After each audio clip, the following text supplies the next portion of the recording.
In this lesson, we'll formally introduce the topic of cascading style sheets. We'll talk about the purpose of CSS, how to define styles inline, on page, and in an external file. We'll examine the most common selectors and briefly overview some advanced CSS3 selectors that have just been added to get to portions of the HTML5 document that we want to apply a style to. We'll look at both normal CSS3 syntax as well as some special syntax used in special situations. And then I think this is probably one of the most important parts about understanding CSS, the order in which the web browser will interpret CSS styles that have been defined when there are selectors that are in conflict or that when they overlap. Which one will win? Which one will get its style applied? And what is that order of precedence? Okay, so let's start at the beginning. The purpose of cascading style sheets. I've repeated it over and over up to this point in this series, so it shouldn't be much of a surprise. The purpose of CSS is to apply visual styles to the HTML5 code that you write and affect the presentation of the content. A style is simply a collection of name-value pairs representing a visual attribute of a given HTML5 element. Could be the typeface, the font size or color, the background color or an image used for the background, the amount of padding or margin for a given area, and much more. So we're going to examine many of these common properties that you can modify in CSS throughout the remainder of this series. So a style, you've seen it before, it looks something like this. In this particular case, we have several different parts to our style. First of all, is the selector. We are selecting, in this case, the H1 element, every H1 element in the document. The styling will be applied to all elements that match that requirement, namely all H1 elements. Secondly, we have a set of curly braces that kind of define the body of the style that we'll define. And third, inside of the curly braces, there's a collection of name-value pairs that are separated by semicolons. And then finally, in the innermost parts on each line, you see a combination of the CSS property name, colon, and then the value you're setting it to. And so the colon is the separator between the property name and the value you're setting it to. All right, so cascading style sheets. The word cascading describes the nature of how styles are applied. There could be many style sheets, or at least many styles that are applied that affect a given HTML5 element on your web page. And there's this natural order in how they're interpreted and applied when there's a collision between the two styles. Again, let me push that deeper down into this lesson. We'll talk about that order of precedence in a little bit. But before we leave this topic of the basic format of a style definition, there's a number of common conventions that I've seen where developers and designers have formatted their cascading style sheet styles, and I actually prefer one of the more verbose styles, only because I'm teaching and it's easier to point things out.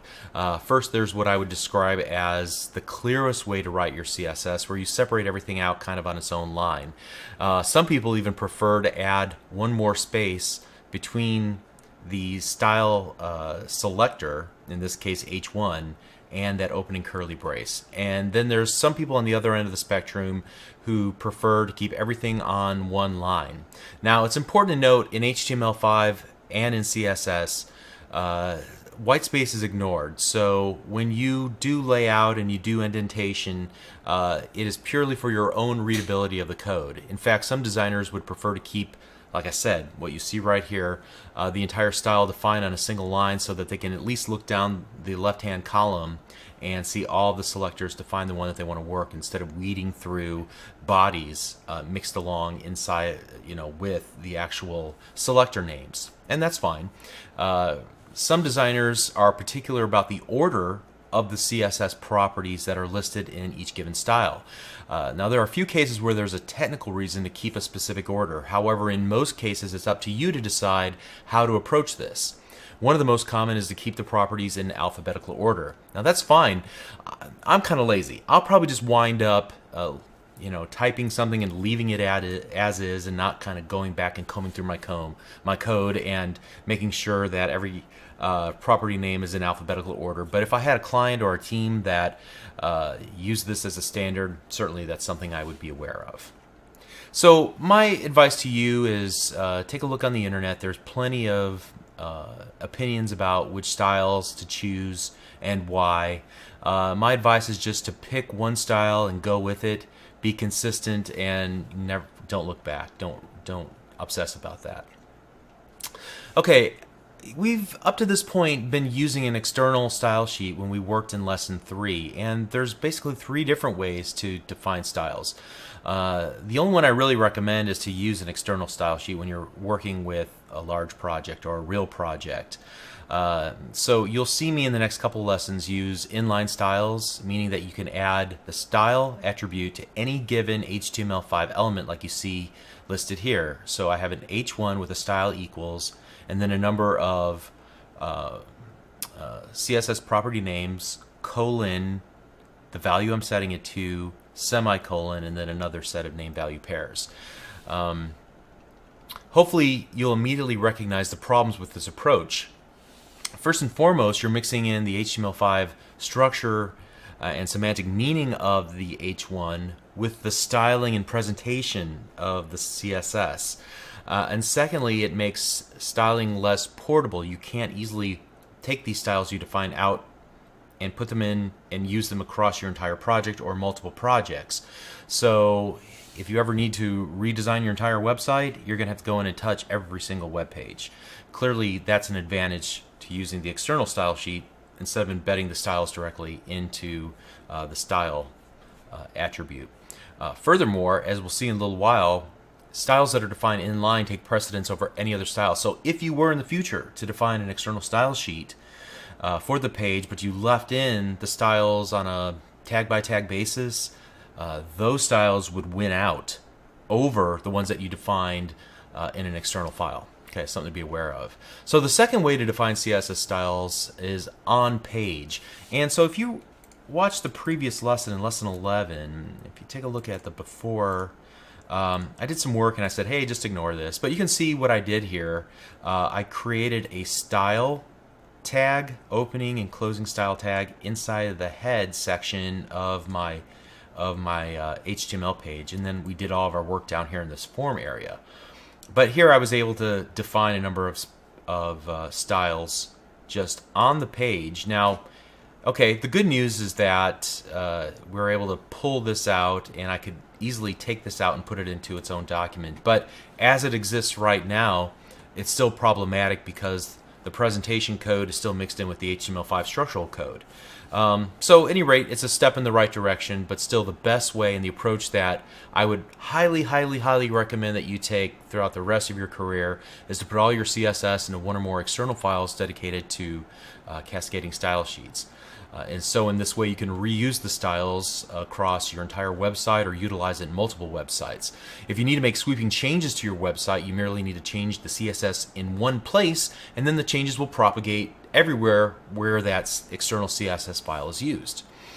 So to include an external CSS file, you use the link element. And we've already seen this in our lesson 3, right? Link rel equals style sheet, href equals styles.css, type equals text / css, media equals all. So what do these attributes mean? I think we already talked about them at the time.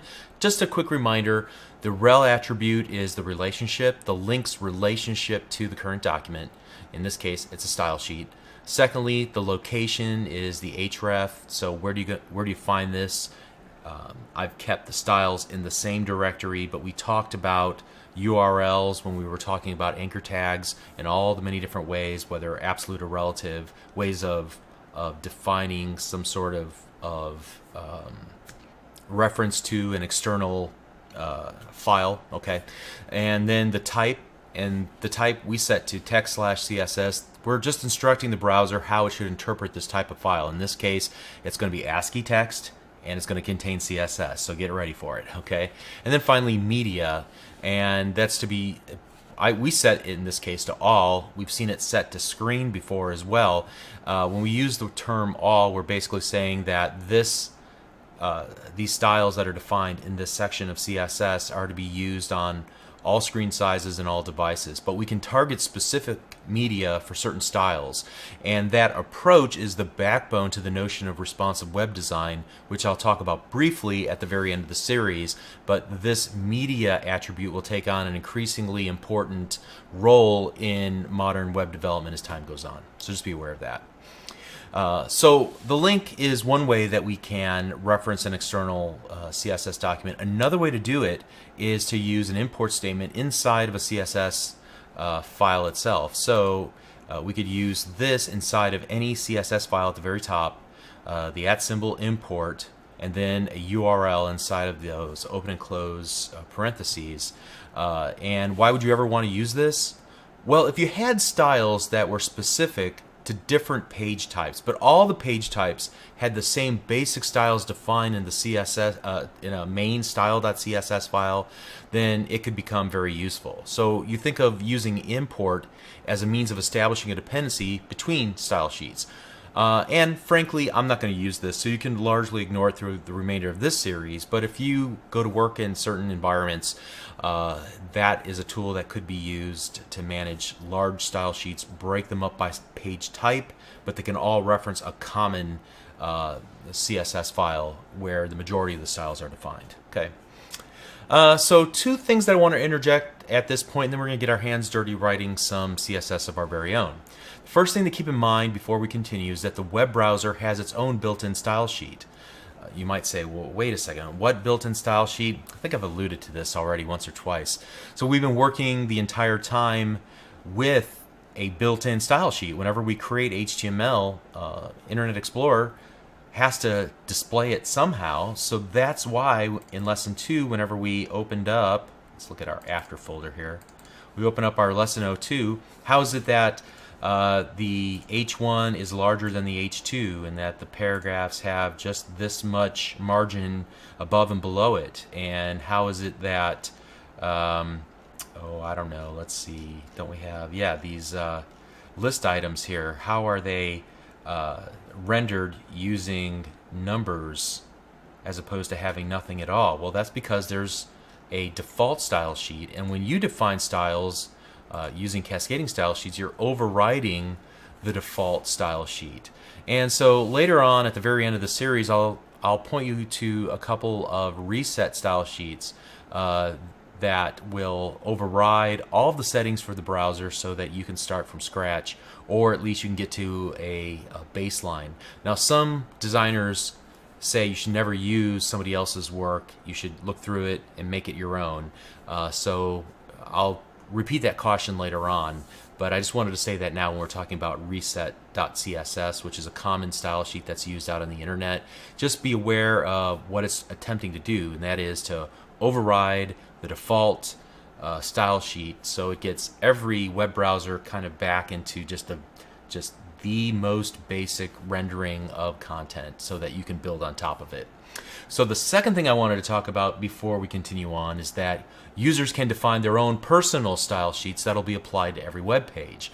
And I imagine that very few users consciously think of it in these terms. However, if they ever tell their web browser to use a larger font in their web browser, let's see where that is.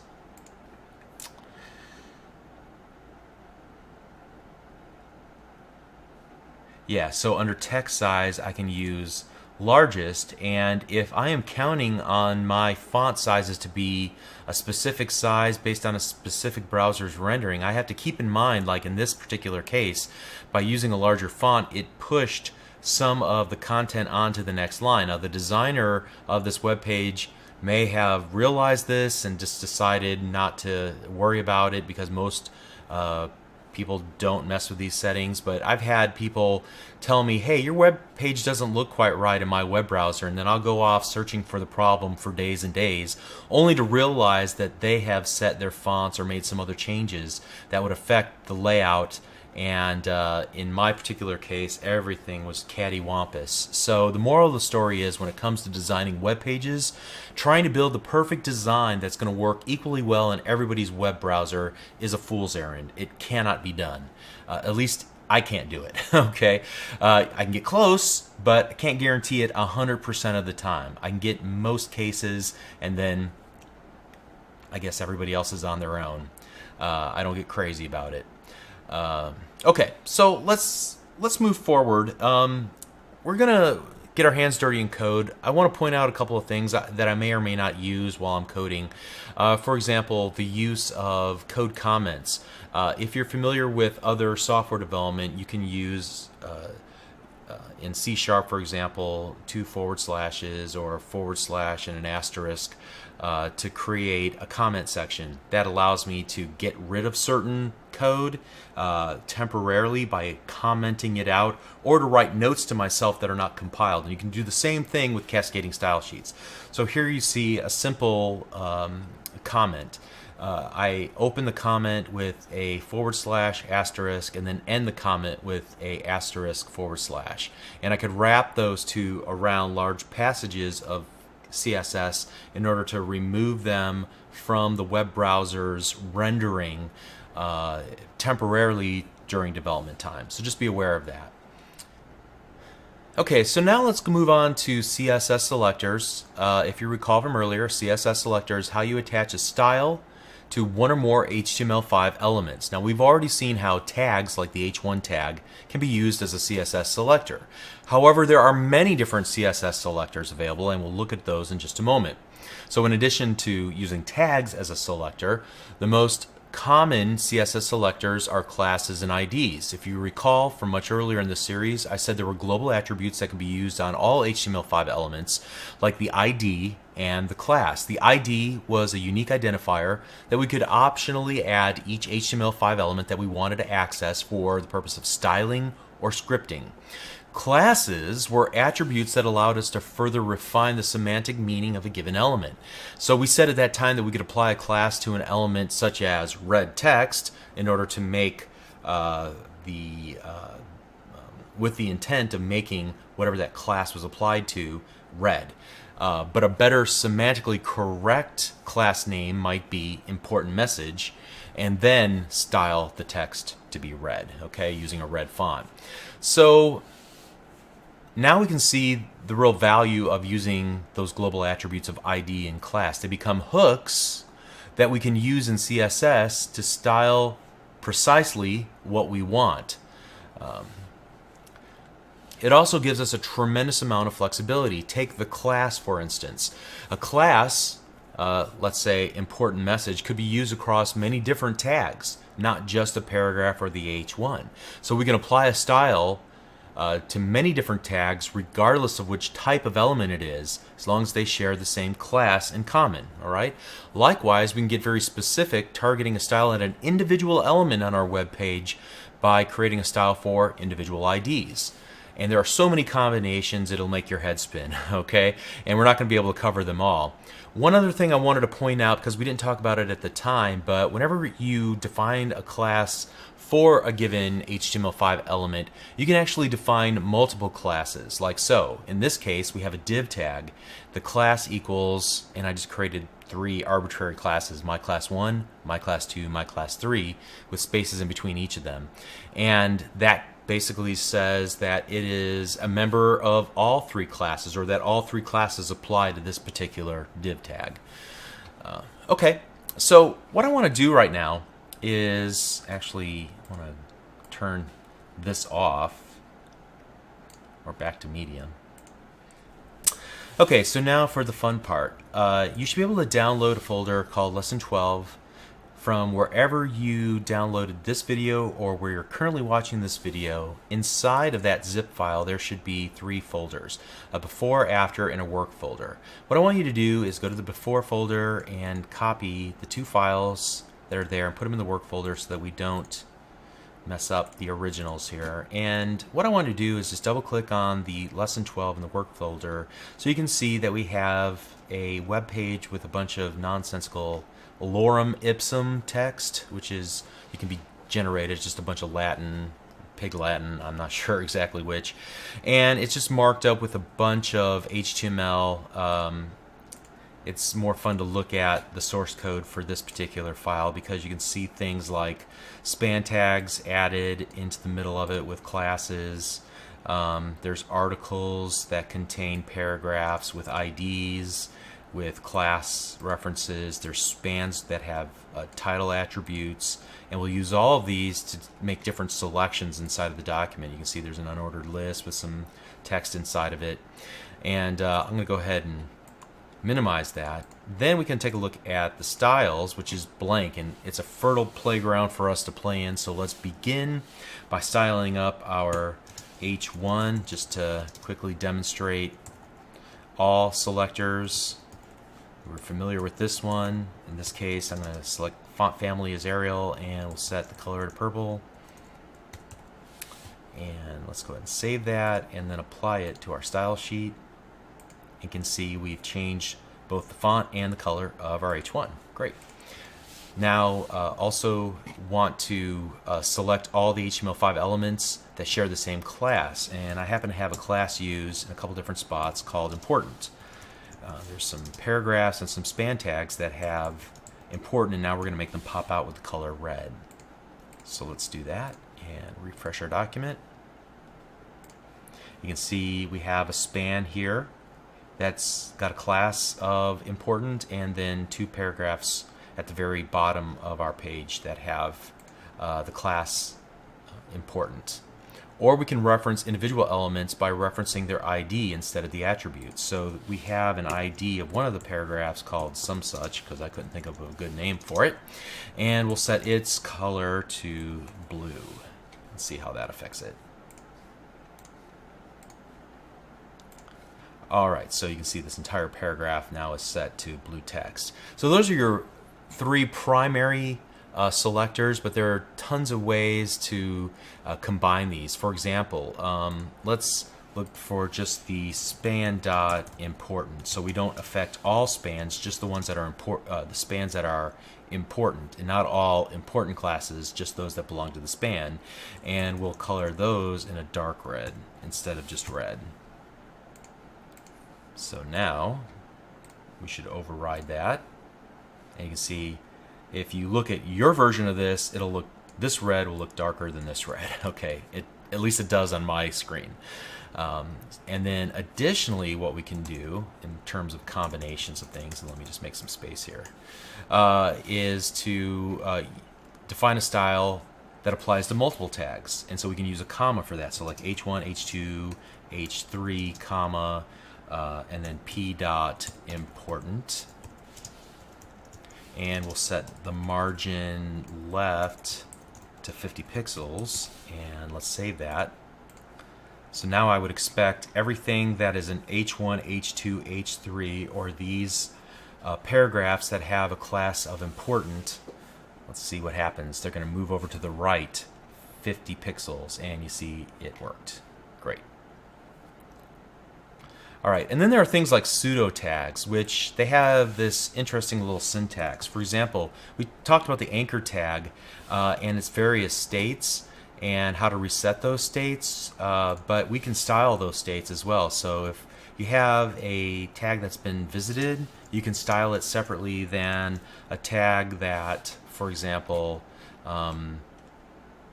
hasn't been. Here, let me start up here with a... So this is a tag that's not been, a hyperlink that's not been clicked yet. So we'll go text decoration none, and then we'll color it green, yellow, which is one of the default colors. Then we will go h dot hover, and we'll merely add a underline, and then for those that have been visited, we'll color them dark green, so you know that you've already clicked that link. All right, so let's see this in action if I type that all in correctly. Let's refresh our web page. All right, so now you can see that I've already visited this link. Let me go and to my internet options, and let's delete my browsing history, and then click OK, and then shut it down, and then open it back up. and now it should look fresh again. There we go. So very bright green, this yellow, green-yellow color, and when I click on it to go to the page, in this case wikipedia.org, we come back and it's now a dark green. Notice also when I hover my mouse cursor over it, a underline will appear. I'm not sure this is a great usability choice. It's not obvious that this is a hyperlink because it's missing its underline, but it's certainly a trick that some people use and they feel that they can style their web pages that way, and that's how they do it. All right, and then there are some new CSS level 3 selectors that are awfully funky, especially to those of us who've been doing this for a while. So, for example, this is kind of cool. So, so every paragraph's first letter, I want to style it differently, and I'm going to go font size, and we'll make it 3 times the size of a normal font. So let's do that, and refresh. So now, whoops, let me look at my 3EM. There we go. Now let's refresh. There we go, and notice there's this big leading character on every paragraph. Okay, it's kind of cool. You can also use a before and after, so we can select the space before and after. I'll just show the before article before. So in that space that's immediately before the article, I'm going to use this other special new thing called content, and I'm just going to put some a line of asterisks.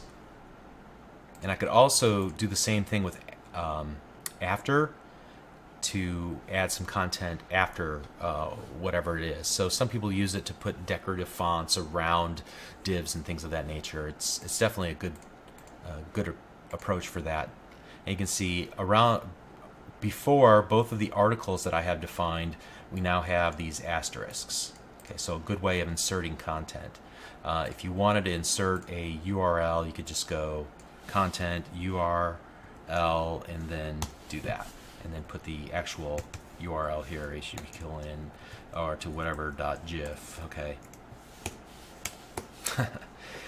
But for now, let's just go back to just a bunch of asterisks. Okay, so next up, the next pseudo tag that's been added with CSS level 3, first of type. So the very first paragraph in each section or each article is what's implied here, is that we're going to give it a margin right of 200 pixels. So we will indent it in from the right hand side, not make it stretch the entire length of, or width rather, of the web page. And you can see it indented it in dramatically for each first of type paragraph. Okay. Let's move on to these list items, because there's some cool things we can do with these as well. Or anything where we have this parent-child relationship. So in this case, let's look for those list items that are the first child. And if you are a first child list item, then we're going to style your font as an italic.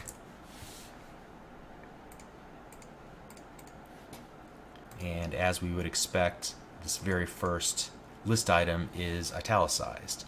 We can do the same thing with the last child.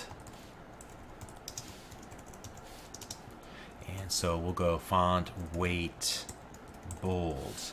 And again, we haven't talked about any of these properties. That's what the remainder of the series is for. Right now we're only focusing on these selectors, okay? Just to make sure you understand, I'm going to come back to those concepts. And we're just kind of throwing these out here. But you can see now the last child is weighted bold. And then we can also get to each of the individual items individually by going nth of type. So we want, for example, the third list item, every third list item on our web page, and we'll set the text decoration to underline. We just happen to have only one set of list items, so but the 1, 2, third item, notice it's underlined. Cool. All right, so now I've got a bunch of spans that are defined somewhere down here, and we're going to start styling those up. And we can use these special selectors to do that. For example, any span that has an attribute of title, regardless of what title is set to, then we'll set its color to black. So now let's see those that have, and you can see there's 1, 2, 3, 4 spans that we have set that each have a title attribute. Now we can even get more specific than that. For example, for those spans that have a title of first idea, then we'll set the text decoration to line through. Let's see how that impacts it. So I would expect only one of these items to have a title of first idea. As I hover over, you can see it says first idea. Okay. And let's take a look at, here's 2 other really complex ones.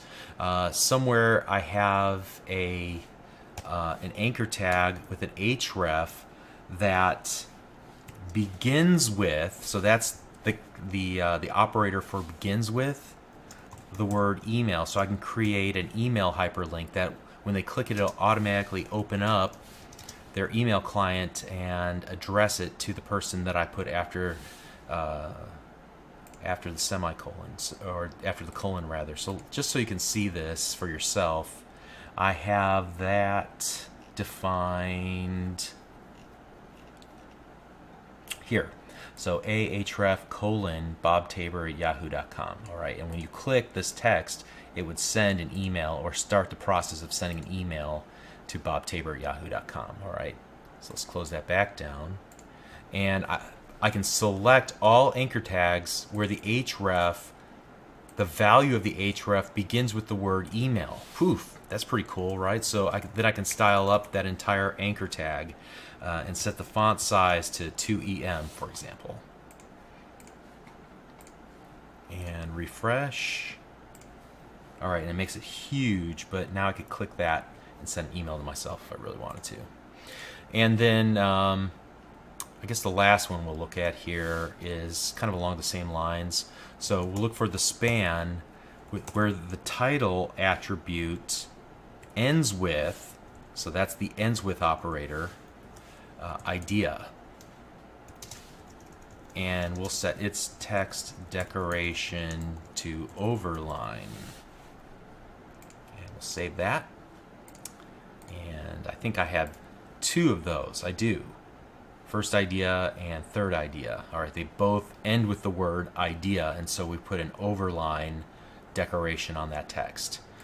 Okay, and there's several others that I just didn't take the time to incorporate into this example. Let me just pop them here on screen.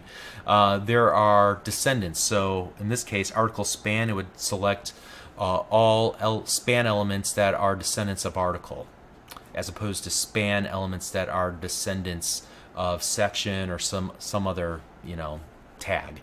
Then there's where you can use an asterisk character, which means universal. So give me any tag within this other tag A, regardless of B's parents. Okay, and then you've seen this used, the direct child, where the list item is a direct child of an unordered list. So style up those list items. And there's also for adjacent siblings and just siblings in general. And there's tons and tons of other selectors. You really need a reference of some sort, maybe a wall poster or a little cheat sheet card or something, especially as you're learning them. I'd probably encourage you to keep your CSS as simple as possible for as long as possible, and only resort to some of these special cases when there's no easy way to get at it. I wouldn't be poking around these hard ones because they have unintended consequences sometimes, in my experience. I try to keep things simple. My brain works that way. Okay. But at any rate, the moral of the story is that there's more than one way to attach a style to a specific element of your document. You can get really creative with especially some of the new CSS Level 3 selectors that are available. All right. One more topic I think is of extreme importance. There clearly will be collisions between styles that you've defined. There's a prescribed order in which the styles will be applied, and certain property definitions can be overridden. So if you define a style, all the children of that element will inherit the style. This applies to some styles, mostly text, font, table, and list properties. So if you take a look at, for example, a parent-child relationship where we set a style on the parent and it affected the child, take a look at our Lesson 03 example and look at the after folder where we set a style on our header section and we set the color white. Now the header itself, its color was black, its background color was black, but now any text inside of, so any children of the header, I think there was an H1 and H2, and then there were some other, the links, but they were styled a little bit differently. But any children's text for color would be white. All right, so that's a good example of that idea. So there's a sense of inheritance, and you can also control inheritance using the following values that you see on screen. So there's inherit, which means it forces a property to be inherited from its parent that normally wouldn't be inherited, or it overrides other applied style values and it inherits the parent's value. There's also none, normal, and auto. So again, find a good reference, make sure you understand what those do and when to apply them so that you can take control of inheritance if you really want to for a given element. There's also something called important, and it gives maximum weight. In a moment, we're going to talk about the precedence of things. However, we can take something that would normally have a low precedence and bring it up very high in the chain by attaching this important off to the right-hand side of that particular style definition. So in this case, any H1 will try to really push the fact that its color is red, even if other style sheets at different levels in the process would say otherwise. Okay? And so let's go ahead and talk about cascading order. Generally, the last defined style is the one that's used, but in case of a conflict, the following order of importance is used. At the very top, the user's own style preferences, so their own style sheet, will be honored. So if I set in my web browser the font size to large, there's not a whole lot that you as a designer can do about it. I'm going to force that issue because the user will have the highest precedence. Let me jump all the way to the bottom. Will be the browser's default. So we are able to easily override the default style sheet by defining a style at any other level in between user and the browser's default. Most of what we do is with regards to either inline styles, and you can see that that has a very high precedence. There's also this importance that we just talked about a moment ago. Specificity, so that means if I define a style for an ID, it will take precedence over a style that was defined just generally for that tag. So if I have an ID of some such, but I have the paragraph tag is defined even lower down in my document, the one that has specificity will override it. Next down in importance is the order of things. So we saw just a moment ago how we defined, let me see if I can find that. There was a span that had first idea and then a span that had where it ended with the word idea, and this order, the last one, has precedent over the one that was defined higher up. So as you move through your style sheet, the ones that are lower and lower have greater precedence. All right. So hopefully that made sense. It's just think in terms something is overriding what I've done. And there's a cool tool that's built in Internet Explorer to help you see how that really works. If I were to open up my web page one more time and then go back to the F12 developer tools in my little tool section here, my little tool icon, it'll open up this little dialog at the very bottom of my page. And the neat thing about it is I can go to this CSS side and I can click this arrow and then start hovering my mouse cursor over things, and it starts a selection window. And when I select something, it'll show me all the styles that have been applied and the source of that style. Now in my case, I only have styles defined in this styles.css page, but if I had like 4 or 5 CSS pages, it would say where it got the style from. Okay. And you can use this on any web page over the internet to see how they did what they did, and this is the best way to learn CSS. You look at a web page, you say, wow, that's cool, I wonder how they did that. And then you spend about a half hour, an hour dissecting what they did using a tool like this. Okay, so you can see in this case, I've selected this. Notice that there are a number of styles could be applied to it. For example, the paragraph itself. But since this wasn't the first letter, it struck that out because it didn't deem that necessary, I guess. It's also regarded as important, and therefore it should be styled as red. However, we specified the span of title, which takes precedence over important because it's deeper down on the style.css page, and it set its color to black. The same is true with the span where we set the text decoration, and notice that that has a line through it because something more specific or later down in the document overwrote it, and so that's why it now has an overline.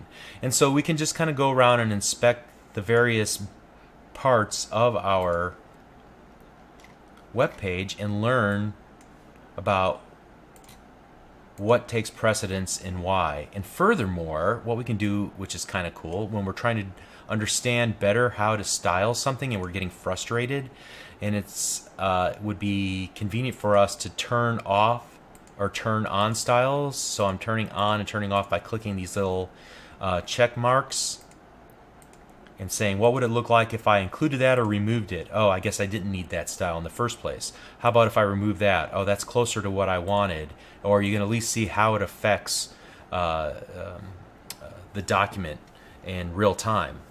Awesome debugging tool, awesome development tool, awesome learning tool. Okay, so keep in mind F12 developer tools. It's there for you to use exactly the way that we're demonstrating it here. Okay, so we've covered a lot of ground in this short period of time. What's up next is looking at the types of CSS properties that can be set. I've already given you a preview of that a number of times, but now we're going to start talking about each of those, at least at a high level. There are families of properties, and I've split up the next 4 videos as follows. We'll talk about properties that affect the font and the text, properties that affect color and background, properties that affect lists and tables specifically, and then properties that affect block or box style HTML5 elements, and we'll talk more about what those are when we get to that point. Okay, so to wrap up, we've seen how to define styles, how to attach them to specific HTML5 elements using the CSS selector syntax. We talked about how styles are applied, how they're overridden, how they're honored through a very specific sequence and order of precedence. We've used the F12 developer tools. Man, we've learned a lot. I hope you enjoyed it. Stay tuned. The hardest part is over, I promise you. It's all downhill from here. We'll see you in the next video. Thank you.